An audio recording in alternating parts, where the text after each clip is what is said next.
नमस्कार साथियों, मैं प्रमोद उपाध्याय बाल विद्या मंदिर सीनियर सेकेंडरी स्कूल का त्रिपुरा नागौर के ई लर्निंग पोर्टल पर आपका हार्दिक स्वागत करता हूं।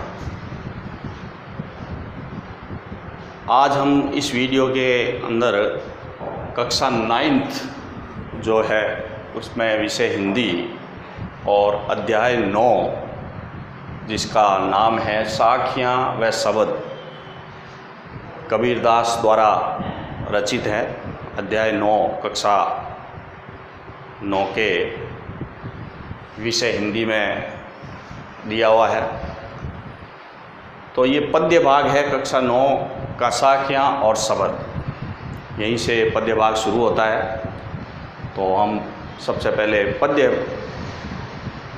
भाग जितने भी हैं उनका अध्ययन करेंगे।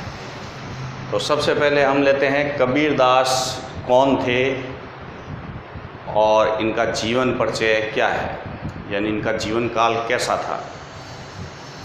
तो सबसे पहले तो इनका जन्म, कबीरदास जी का जो जन्म हुआ था वो 1398 में हुआ था। 1398 ईस्वी में जन्म हुआ और काशी में इनका जन्म हुआ था। कहाँ हुआ था? काशी में। ठीक है।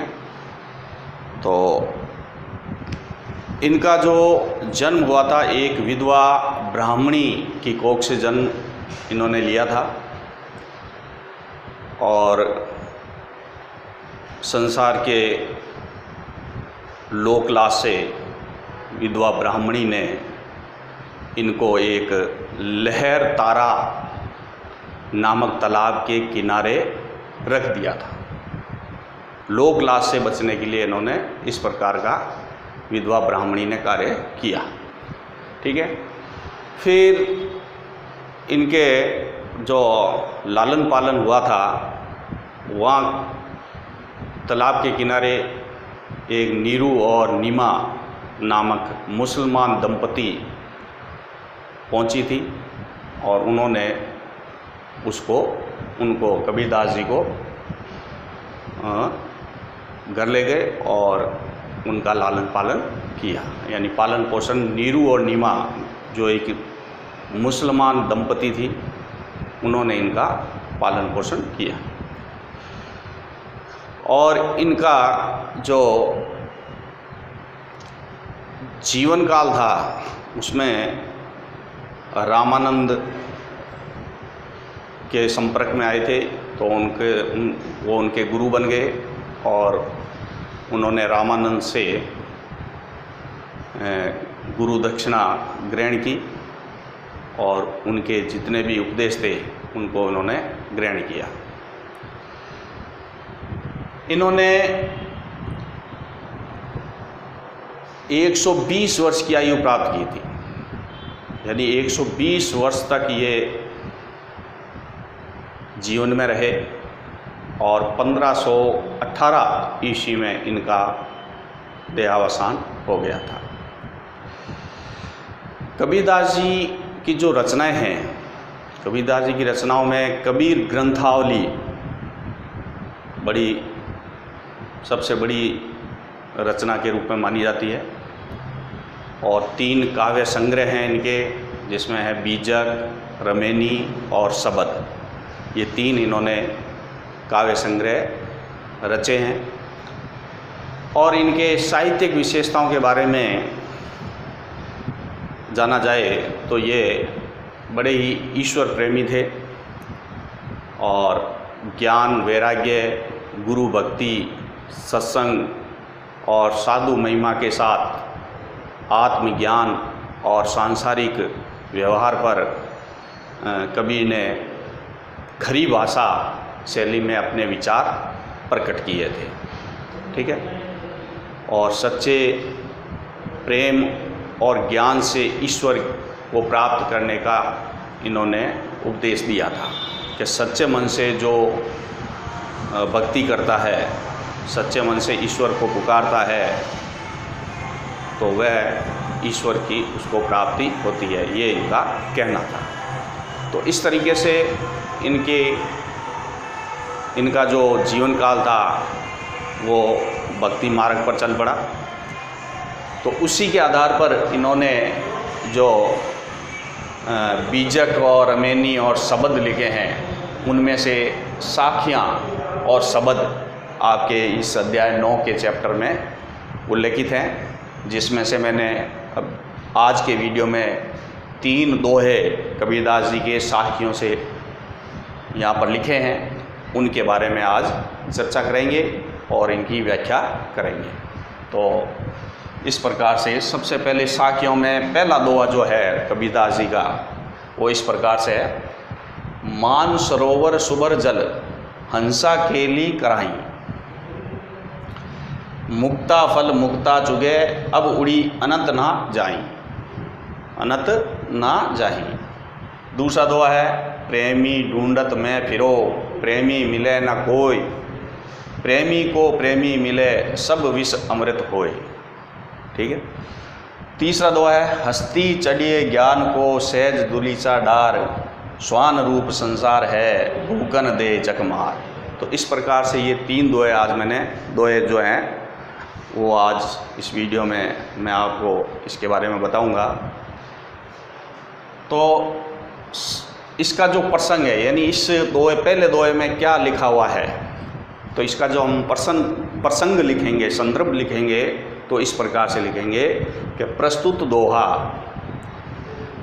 दोहा हमारी पाठ्य पुस्तक क्षितिज भाग 1 में साखियों से लिया गया है। प्रसंग में यही लिखना है कि प्रस्तुत दोहा हमारी पाठ्य पुस्तक क्षितिज भाग 1 से साखियों से लिया गया है। और इसमें कबीरदास जी ने बताया है कि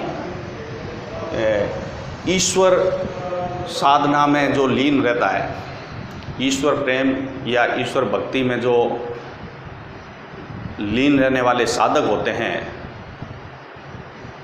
उनको जब इस भक्ति का अनुभव हो जाता है, ईश्वर रूप का अनुभव हो जाता है, तो वो बड़े ही आनंदित हो जाते हैं और सांसारिक जो मोह माया है उसको वो भूल जाते हैं। तो इसी तरीके से इस दोहे के अंदर ये बताया गया। तो देखो, मान सरोवर सुबर जल हंसा केली कराई, यानी यहाँ पर कबीरदास जी ने एक प्रतीक के रूप में, प्रतीकात्मक रूप यहाँ पर बताया है हंस का।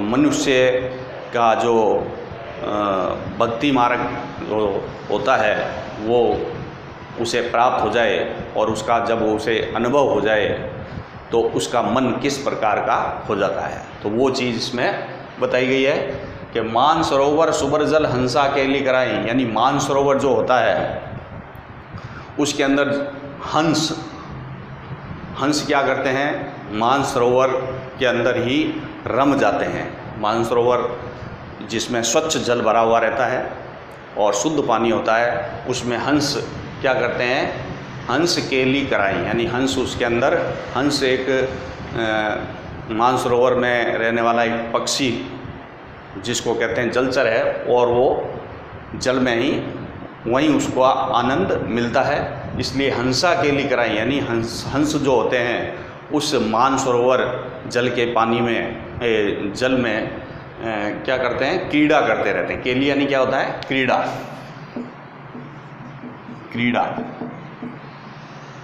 हंस जो है मानसरोवर के जल में सुभर जल यानी स्वच्छ उज्ज्वल जल, तो मानसरोवर के स्वच्छ जल में हंस क्या करते हैं, क्रीड़ा करते रहते हैं। मुक्ता फल मुक्ता चुगे, और उस सुभर जल के अंदर वो क्या करते हैं, मुक्ता फल मुक्ता चुगे, यानी मुक्त होकर, आज़ाद, स्वतंत्र होकर। मुक्ता यानी क्या होता है, आज़ाद, स्वतंत्र, मुक्त होकर। मुक्ता फल यानी मोतियों को चुगते रहते हैं। मुक्ता फल यानी मोतियों को चुगते रहते हैं। अब उड़ी अनंत ना जाए, अब उड़ी अनंत ना जाए का मतलब यह होता है कि जब उनको मानसरोवर के स्वच्छ जल में आनंद का अनुभव हो रहा है तो उनको किसी अन्य स्थान पर उड़कर जाने की आवश्यकता नहीं है, उनको वही स्थान अच्छा लगता है और वही उस सुबर जल के अंदर, मानसरोवर के सुबर जल में ही वो अपना आनंद लेते हैं। तो उसी प्रकार से ये एक प्रतीकात्मक रूप में कबीरदास जी ने बताया है कि मनुष्य को, लोगों को, सांसारिक जो लोग हैं, जो ईश्वर के भक्ति मार्ग पर एक साधक के रूप में होते हैं, उनके बारे में बताया है कि एक साधक जो होता है, अगर वो भक्ति मार्ग पर और ईश्वर प्रेम में लीन हो जाता है तो उसको जो अनुभव होता है, उस अनुभव के कारण उसे आनंद की अनुभूति होती है और वह उस भक्ति मार्ग को, ईश्वर के प्रेम को, ईश्वर प्रेमी बन जाता है और ईश्वर भक्ति मार्ग को कभी नहीं छोड़ता है। तो उसी प्रकार, जिस प्रकार हंस सुवर जल, जो मानसरोवर का सुवर जल है, स्वच्छ जल है, उसमें वो हमेशा अपना जीवन आनंद में गुजारता है, उसी प्रकार से संसार में जो साधक लोग होते हैं, जो ईश्वर में हमेशा साधना करते रहते हैं, ईश्वर की साधना करते रहते हैं, वो भी हमेशा उसमें आनंद की अनुभूति लेकर और उसी में वो लीन हो जाते हैं। ठीक है, तो ये हुआ। अब दूसरा जो दोहा है, कबीरदास जी क्या कह रहे हैं कि प्रेमी ढूंढत में फिरो, प्रेमी मिले न कोई। कबीरदास जी कह रहे हैं कि मैं एक प्रेमी, प्रेमी यहाँ होता है ईश्वर प्रेमी, ईश्वर का प्रेमी, वो प्रेमी है इसमें। तो प्रेमी ढूंढत में फिरो, प्रेमी मिले ना कोई।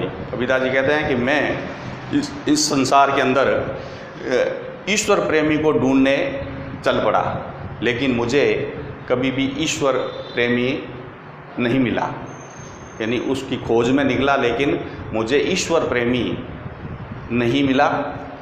प्रेमी को प्रेमी मिले, और जब कोई ईश्वर प्रेमी, ईश्वर का सच्चा प्रेमी दूसरे ईश्वर के सच्चे प्रेमी से जब उसका मिलन होता है तो प्रेमी को प्रेमी मिले सब विष अमृत होए।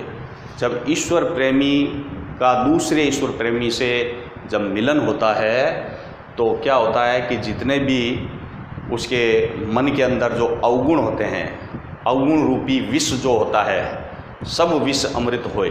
अमृत रूपी ये अवगुण रूपी जो विष होता है वो अमृत हो जाता है, यानी एक आनंद रूपी मन हो जाता है और अमृत के समान उसका मन साफ हो जाता है। तो इस तरीके से अवगुण जितने भी होते हैं वो उसके नष्ट हो जाते हैं।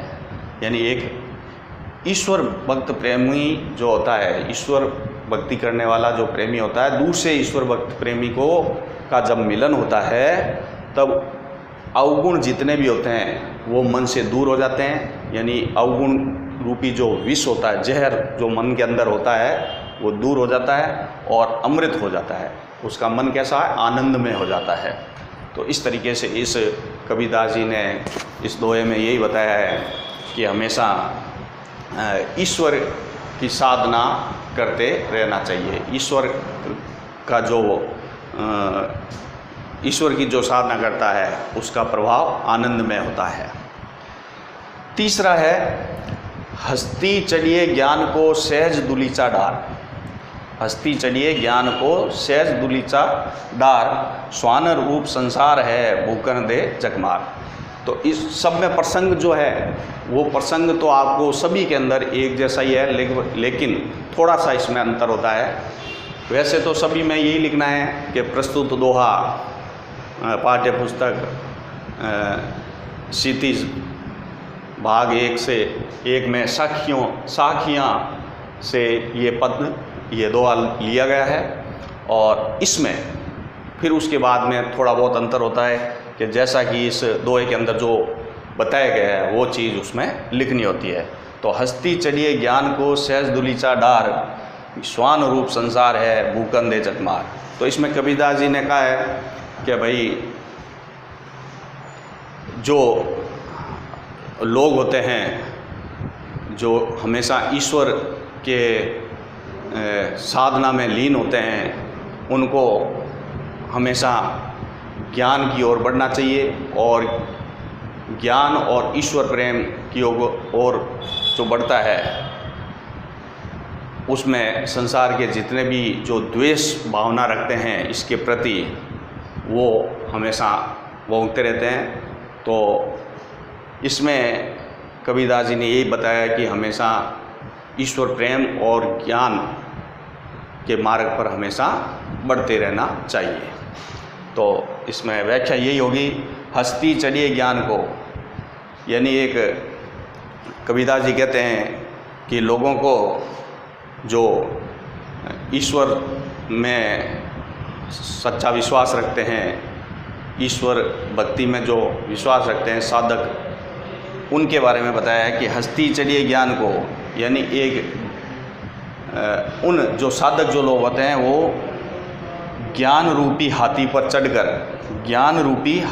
चढ़कर सहज दुलीचा डार, और उस पर सहज दुलीचा यानी एक कालीन के रूप में समाधि, एक छोटा आसन बिछाकर एक समाधि के रूप में बैठकर ईश्वर का ध्यान लगाए, ईश्वर का ज्ञान ले।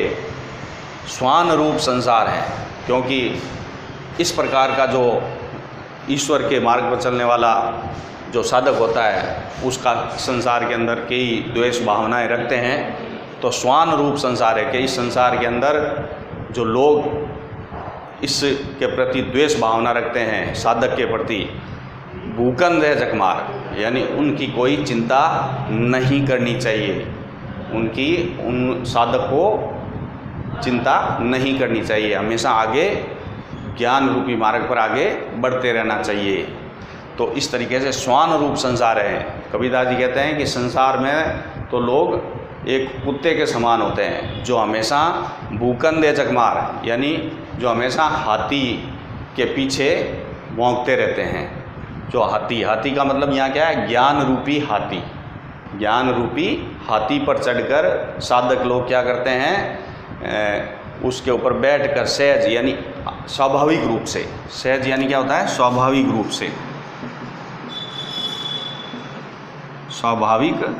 रूप से दुलीचा डार यानी कालीन बिछाकर एक समाधि रूपी आसन बिछाकर और उस पर अपना ज्ञान रूपी जो ईश्वर भक्ति जो है साधक, उसको हमेशा साधक को ज्ञान के आगे बढ़ता रहना चाहिए। स्वान रूप संसार है। कबीरदास जी कहते हैं कि इसमें भी लोग क्या करते हैं कि उसके विरोध में रहते हैं, तो उनकी कोई चिंता नहीं करनी चाहिए। और क्योंकि हाथी जो होता है वो मस्त होकर चलता है और उसके पीछे कुत्ते भौंकते रहते हैं, उसी प्रकार से कबीरदास जी ने बताया कि एक साधक जो होता है वो ईश्वर के ज्ञान और सच्चे प्रेम के साथ आगे बढ़ता रहता है। तो इस प्रकार से ये 3 दोहे हैं। 3 दोहों की मैंने व्याख्या बता दी है।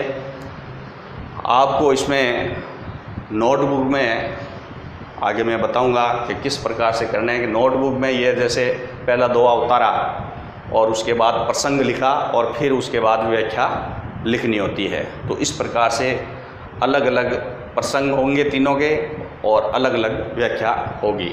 तो इस तरीके से आपको नोटबुक में लिखना है। तो सबसे पहले तो आपको पहला पाठ अध्याय 9 लगा के साक्यां शब्द और कबीरदास लिख के उसके बाद में कबीरदास जी का जीवन परिचय लिखना है। सबसे पहले जीवन परिचय लिखना है, उसके बाद में ये आपके दोहे स्टार्ट होंगे प्रसंग और व्याख्या सहित।